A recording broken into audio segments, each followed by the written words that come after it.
বৃন্দাবন ধাম ভ্রমণের জন্য আর নেই কোনো চিন্তা। রাধেশ্যাম কুঞ্জ এবং বৃন্দাবন বিহারী হোমস্টে আপনাদেরকে দিচ্ছে একই ছাদের নিচে সকল সুযোগ সুবিধা। এখানের প্রতিটা রুমই পরিষ্কার পরিচ্ছন্ন এবং রুচিসম্মত। প্রতিটা রুমেই অ্যাটাচ বাথরুম, গিজার, কমোড এবং পরিষ্কার পরিচ্ছন্নতার কোনো কমই নেই। আরও থাকছে বাঙালিদের রুচিসম্মত প্রসাদের ব্যবস্থা, ব্রেকফাস্ট, লাঞ্চ, ডিনার। আরও রয়েছে প্যাকেজ ট্যুর, সব ধরনের গাড়ি পরিষেবা, 84 কোরস পরিক্রমা, সাইট সিনের সুব্যবস্থা ইত্যাদি। স্ক্রিনে দেওয়া নাম্বারের সাথে অবশ্যই যোগাযোগ করবেন, হোয়াটসঅ্যাপ করবেন। রাধে রাধে মিত্র, ধাম সেবা কুত্তাম চ্যানেলে আপনাকে অনেক অনেক স্বাগতম।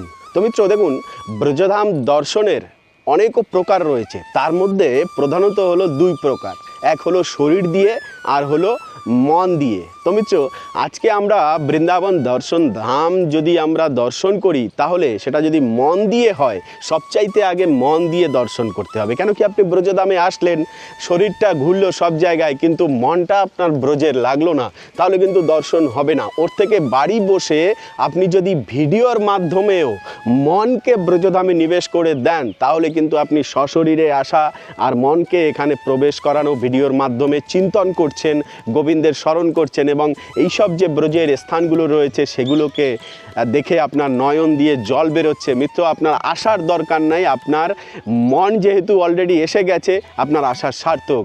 আর মন আত্মার সঙ্গেই আসে। হ্যাঁ, তাহলে আমাদের আত্মা চলে আসছে, তার মানে হলো আমাদের মনের দরকার নাই। আমাদের পরিচয় কি? আমাদের পরিচয় শরীর না, আমাদের পরিচয় হলো আত্মা। তো আমার আত্মা ব্রজধামে বিচরণ করছে, গোবিন্দকে স্মরণ করছে, মানে আমার সেই ফলই কিন্তু প্রাপ্ত হয়ে যাচ্ছে। এটি কিন্তু সাধু মহাত্মাদের কথা। তো চলুন আজকে এই ভিডিওটির মাধ্যমে আমরা মন দিয়ে, আত্মা দিয়ে এই সুন্দর ভগবত ধাম দর্শন করি।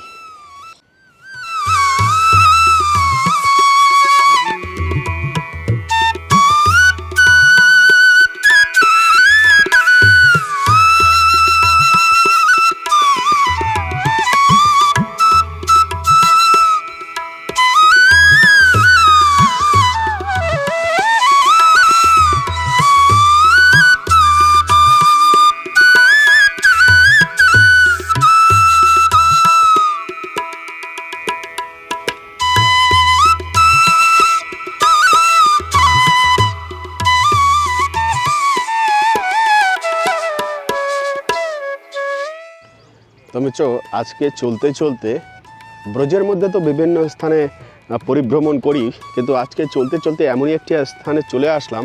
স্থানটি সত্যি খুব সুন্দর এবং নিরিবিলি পরিবেশ, তার ভিতরে যদি আবার খুব সুন্দর একটি প্রাসাদ থাকে। হ্যাঁ, কোন ভক্ত, কোন মাতার, কোন দেবীর কিছুই জানি না, তবে বিল্ডিংটি এখন পড়ে রয়েছে এরকমভাবেই, খুব সুন্দর। ব্রজের মধ্যে একটা শান্ত ভিটে বাড়ি। হ্যাঁ দেখুন, এটি কিন্তু ভিটে বাড়ি, খুব সুন্দর এবং প্রাচীন দিবার রয়েছে, তাতে খুব সুন্দর একটা মন্দির মনে হয় সম্ভবত। এখানে কখনোই আসা হয়নি, তা আজকে হঠাৎ করেই এই পথ দিয়ে যাচ্ছিলাম, আর যেতে যেতেই চোখে পড়ল এই প্রাচুর্য। প্রাচুর্য তো অবশ্যই, আর এখানে বহু আগে হয়তো কেউ বসবাস করতেন বা কোনো মন্দির ছিল। দেখুন একসময় কিন্তু এখানে খুব জমজমাট ছিল, এই যে পাথরের উঠোন, হ্যাঁ এখানেও নির্মাণ ছিল, হয়তো ভেঙে দিয়েছে সেগুলো। বেশ এরকম ব্রজের মধ্যে খুঁজলে কিন্তু অনেক পুরনো স্মৃতি পাওয়া যায়। এর ভিতরে কি আছে জানি না, এখানে কাটা দিয়ে পুরো আটকে দিয়েছে, কেন কি একটা শুনশান জায়গায় অবস্থিত এটি। আর পুরনো মন্দির বলবো না কি বলবো জানি না, বেশ ভালো লাগলো বাড়ির আঙিনাটি, ওই জন্যই চলে আসলাম। হ্যাঁ, হতে পারে না এখানে সাধু মহাত্মারা তপস্যা করেছেন একটি সময়, কিন্তু আজ নেই, হয়তো উনি গত হয়েছেন, তারপরে ওনার স্মৃতি কেউ চালনা করছেন না, কিংবা একটি মন্দির তৈরি করেছিলেন কোনো রাজারা এসে। তো যাই হোক, বেশ দুটো জানলা রয়েছে, একটা দরজা রয়েছে, মন্দিরই হবে সম্ভবত, মনে হচ্ছে মন্দিরের ন্যায় বানিয়েছে। তো এরকম ব্রজের মধ্যে কিন্তু লুকানো অনেক স্থান রয়েছে, কিন্তু ধীরে ধীরে আস্তে আস্তে এত পরিমাণ ডেভেলপ হচ্ছে, ভেঙে চুরে নতুন করে আবার রাস্তাঘাট তৈরি হচ্ছে। হ্যাঁ, উন্নতি তো হচ্ছে ব্রজে। একটা সময় হয়তো 20 বছর 30 বছরে কোনো উন্নতি ব্রজের হয়নি, কিন্তু যখন ঢেউ আসে, উজান আসে, তখন সব কিছু পরিবর্তন করে দিয়ে চলে যায়। তেমনি হলো আমাদের এই ব্রজধামকেও এখন পরিবর্তন করছে একটা হাইটেক।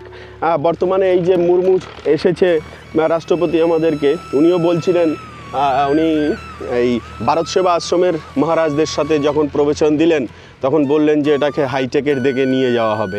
তো যাই হোক, এটা দেখুন কলিযুগ তো, আর কলিযুগে কিন্তু মিত্র এরকম পরিবর্তন তো এটা হওয়ার স্বাভাবিক।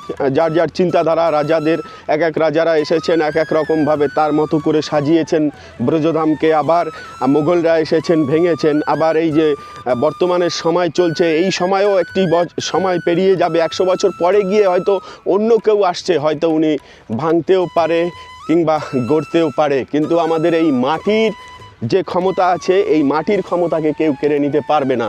এই মাটি অক্ষতই থেকে যাবে। এর উপরে যত তাণ্ডব আর যত কিছু নির্মাণাধীন যা কিছু করার করতে পারো। তো মিত্র, 3 দিন ধরে প্রায় আমাদের ব্রজধামে বৃষ্টি চলেছে, ভালোই বৃষ্টি হয়েছে। আর তারপরে এরকম ঝলমলে রোদ আজকে হয়েছে, তা দেখে কিন্তু একদম প্রাণ জুড়িয়ে গেছে। আর আজকে সকালবেলা যে কি পরিমাণ কুয়াশা ছিল মিত্র, আপনাকে বোঝাতে পারবো না। বিশাল কুয়াশা, বিশাল। সকালবেলা উঠে তো ভাবছি কি করে স্নান করব, এত ঠান্ডা, তার উপরে হলো গ্যাস সংকট। তো মিত্র, ব্রজধাম তো ঝলমলে হয়ে উঠেছে, আস্তে আস্তে রোদের তাপমাত্রাও বাড়বে। কিন্তু তাই বলে আমাদের গোবিন্দ যে এই তাপমাত্রার ভয়ে আসবে না বা তার ব্রজে লীলাবিলাস করবে না, তা কিন্তু নয়। আমরা ভয় পেতে পারি, কিন্তু গোবিন্দের কি আর ভয় আছে? আর গোবিন্দকে যারা ভালোবাসেন তাদের কি কোনো ভয় আছে? দেখুন, এই কুণ্ডের নিকটে কত সুন্দর গোবিন্দের কানন রয়েছে। তো এই যে ভগবান যেখানে লীলাবিলাস করেছেন, বড় হয়েছেন, গোপিকাদের এবং সখাদের নিঃস্বার্থ প্রেম পেয়েছেন, তো সেই বন ছেড়ে কি আর গোবিন্দ কখনো আলাদা হতে পারে, থাকতে পারে? হ্যাঁ, এবার কল্পনা করুন। দেখুন, মন দিয়ে যদি ভগবত ধাম এবং গোবিন্দের এই ব্রজধাম দর্শন করতে হয়, অবশ্যই আপনাকে ভাবনার জগতে চলতে হবে। আর সেটা হলো কীরকম ভাবনা মিত্র? এই যে ধরুন, সুন্দর একটি কাননে পাশে রয়েছে এবং কুণ্ড রয়েছে। মনে করুন জোছনা রাত এবং অনেক গোপিকারা এই ঘাটের দুপাশে রয়েছে এবং গোবিন্দ আস্তে আস্তে নামছেন, ঘাটের পাশে বসে রয়েছেন, সখীরা বেষ্টিত হয়ে আছেন, অনেক ময়ূর, বিভিন্ন রকম পাখি, উপর থেকে দেবতারা পুষ্প বৃষ্টি করছেন, কেন কি গোবিন্দের মনুষ্য লীলা করছেন এবং জলকেলি করছেন। এই কল্পনাগুলো মিত্র আমাদেরকে ভগবত ধাম পাইয়ে দেবেন।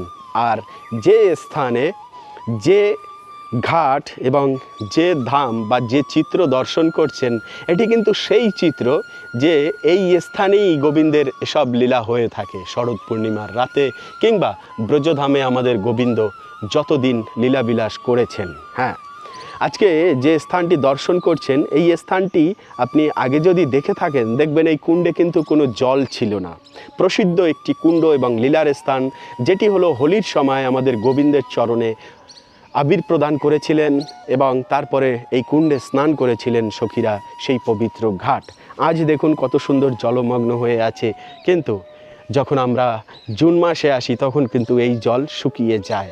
সরোবরের ওই যে আমরা বলে থাকি ব্রজে, যে এক এক সময় ব্রজের সৌন্দর্য এক এক রকম। এখন কত সুন্দর কানন প্রস্ফুটিত হয়েছে, পাখিরা ডাকছে, ময়ূরেরা গাইছে, আর তার মাঝে এরকম সুন্দর স্বচ্ছ জল, যে জলে অগ্রুর সুগন্ধ, গোলাপের সুগন্ধ, পদ্মকমলের রেণু যেখানে পড়ে থাকে, এবং সেই জলে যখন বাতাস বয় আর সেই বাতাস এসে আবার যখন গোবিন্দের নাসিকায় লাগে, তখন গোবিন্দ হা রাধে বলে ব্যাকুল হয়ে যায়। মিত্র, সেই ঘাট আর সেই গোবিন্দের পবিত্র স্থান আমরা দর্শন করছি ভিডিওর মাধ্যমে। যদি মন এতক্ষণ ধরে আপনার এই গোবিন্দের চিন্তন এবং এই ব্রজধামের চিন্তন করে থাকে, তাহলে কিন্তু আপনার এই ভিডিও দর্শন করা সার্থক। কেন সার্থক? কেন কি আপনার দেহ বাড়িতে পড়ে থাকলেও মনটিকে আপনি এখানে পাঠিয়ে দিয়েছেন, আপনার আত্মাকে আপনি পাঠিয়ে দিয়েছেন। তার মানে আপনার পরিক্রমা এবং এই দর্শন সশরীরেই হলো, যে শরীর হলো আধ্যাত্মিক শরীর, যা আপনি প্রাপ্ত হতে চলেছেন একটি সময়। কেন কি প্রতিনিয়ত গোবিন্দের এই ব্রজধাম এবং গোবিন্দের চিন্তন করতে করতে এক সময় গোলকধামে অবশ্যই আপনি ফিরে যাবেন। যাই হোক মিত্র, আজকে আমাদের রনি এসে কিন্তু লোভ সামলাতে পারেনি, কুণ্ডে আজকে স্নান করবেনি। এখানে যত কুণ্ড আছে সব কুণ্ডেই ব্রজধামের স্নান করে নিতে পারলে কিন্তু অনেক ভালো।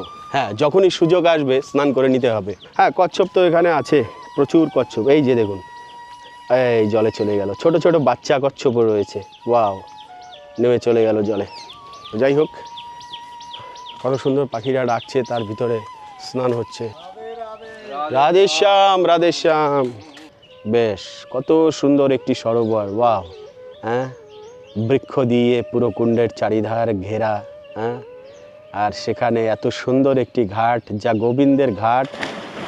আর সেখানেই ঝাঁপ দিয়ে দিলেন হ্যাঁ রনি, এবং স্নান করছে।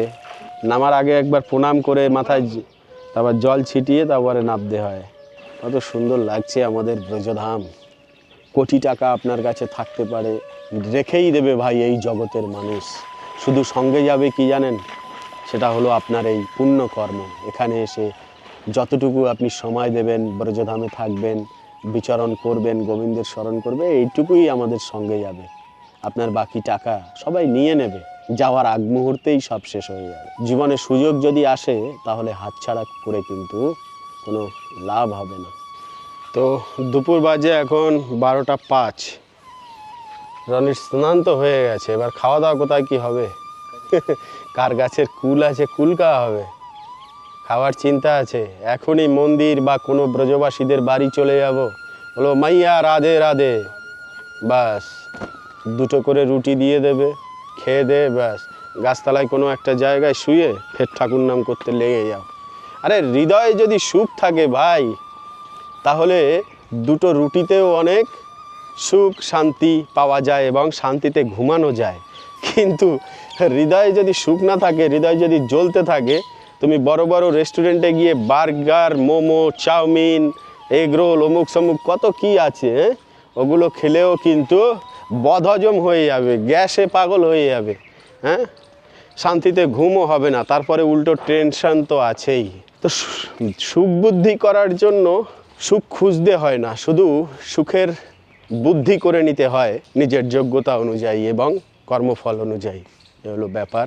তো এখন আমাদের ভোলেনাথের মন্দির বন্ধ হয়ে গিয়েছে এই স্থানে, আর খুব শান্ত একটি পরিবেশের এই কুণ্ডটি, গুলাল কুণ্ড জানেন।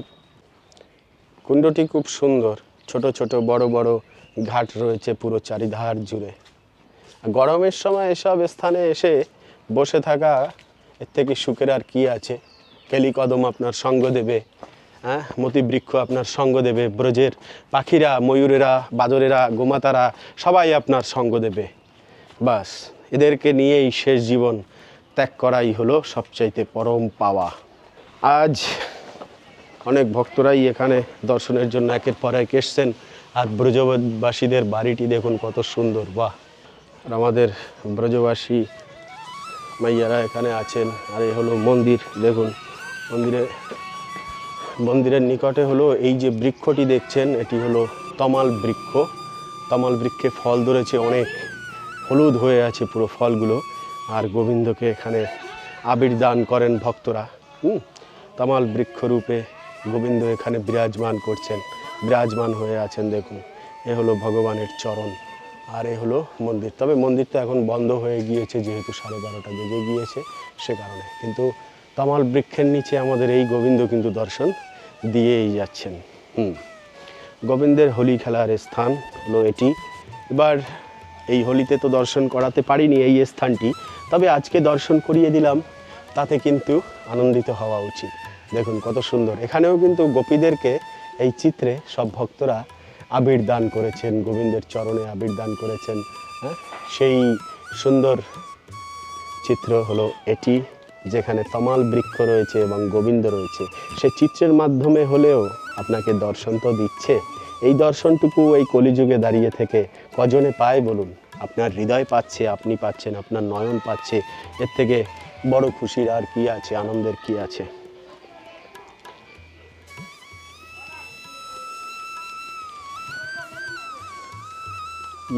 কলা নিয়ে, কলা আছে না, কলা দিয়ে দাও, স্কুটি থেকে কলা বের করে দিয়ে দাও। এখানে দেখুন ব্রজবাসীরা কত সুন্দর গোমাতাকে রেখে দিয়েছেন। এই যে একটু আগে বলছিলাম না যে রনি কি খাবে স্নান করে উঠে, দেখুন ওর খাওয়ার জোগাড় হয়ে গেছে। এখন গিয়ে যদি ও একটা রুটি চায়, ব্রজবাসীরা কি না করে দেবে? দেখুন রুটি তৈরি হচ্ছে এখানে, বিশ্বাস হচ্ছে না। ওই জন্য বলি যে ব্রজের খাওয়া থাকার কোনো কমই নেই। ওই যে ব্রজবাসী মা যে আছে, উনি রুটি তৈরি করছেন এখানে বসে বসে। হ্যাঁ, এবারে ওনার কাছে গিয়ে চাইলেই হয়ে যায়। কোনো কমই নেই। আর কত সুন্দর রোদে বসে रोटी मिलेगा, खाने को रोटी मिलेगा।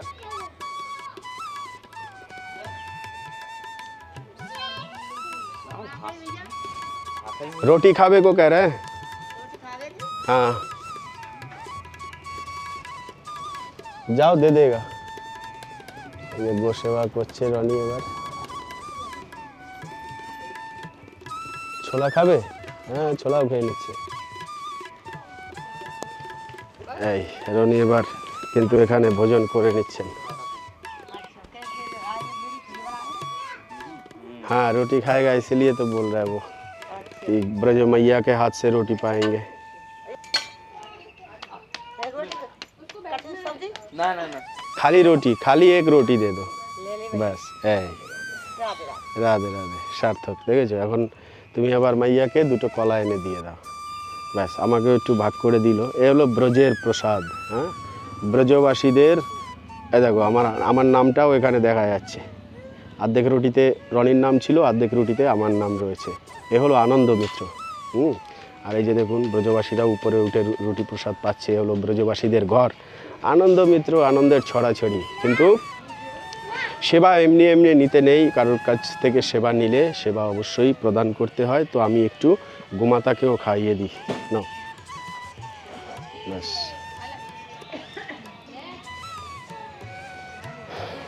তো আমাদের কাছে কলা ছিল, এবার ব্রজবাসী মাতাকে রনি কলা দিতে যাচ্ছে, যেহেতু